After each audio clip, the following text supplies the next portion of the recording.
ఒరే చిన్నోడా ఎట్రా, ఈ 100 రూపాయలు తీసుకెళ్లి ఒక కేజీ బాస్మతి బియ్యం తీసుకొనిరా. ఈ రోజు మీ అమ్మ బిర్యానీ చేస్తా అంది, ఒక వాయిల్ ఆగిద్దాం, తీసుకో. సరే నాన్న. యారా బియ్యం తెమ్మన్నా కదా, తెచ్చావా? తెచ్చానన్నారు, ఇదిగో. ఏది టీవు? ఎరా నేను తెమ్మంది బాస్మతి బియ్యం కదా, ఈ సాదా సన్న బియ్యం తెచ్చావేటి? మరి నువ్వు నాకు ఇచ్చిన 100 తీసుకెళ్ళి ఆ కిరాణా కొట్టోడు చేతిలో ఎడితే వాడు నా చేతిలో ఆ బియ్యం పెట్టాడు.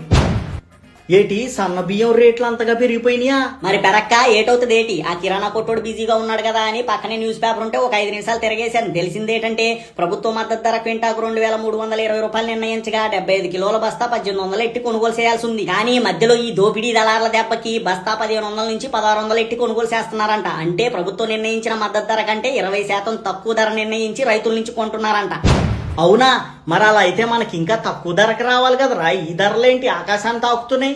ఇంకా అవ్వలేదు, నేను చెప్పేది పూర్తిగా వినండి నాన్నారు. పక్కనే మరో న్యూస్ పేపర్ లో కొండెక్కిన సన్న బియ్యం అని మరో హెడ్లైన్స్ చదివా. ఏటానికి సున్నంగా పరిశీలిస్తే మనం 2022 నుంచి బియ్యం కొనుగోలుపై కూడా 5% జీఎస్టీ వేశారంట. మరి 1200 నుండి 1300 ఉండాల్సిన 5 కేజీల బస్తా 1500 నుంచి 1750కి పెంచి అమ్ముతున్నారంట. సరే, ఆ 5% జీఎస్టీ పక్కనెట్టినా అది కాక మరో 20% ధరలు పెంచి కొనుగోలుదారుడికి అమ్ముతున్నారంట.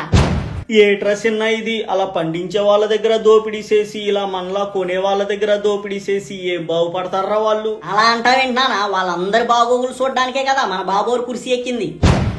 ఏట్రా నువ్వు చెప్పేది, కాస్త అర్థమయ్యేటట్టు చెప్పరా చిన్న. మరి అంతే కదా నాన్న, పండించిన రైతు నుండి 20%, మనలాంటి కొనుగోలుదారు నుంచి మరో 20%, ఇలా 40% లాభం సేరేది ఆ డైవర్షన్ కింగ్ నియమించిన ఆ దళార్ల జోబిలోకే కదా. అంటే మన జోళ్ళరిగేలా తిరిగి సంపాదించిన సొమ్ము చివరికి వాళ్ళ జోబిలోకి వెళ్తుందన్నమాట. అంతేగా అంతేగా.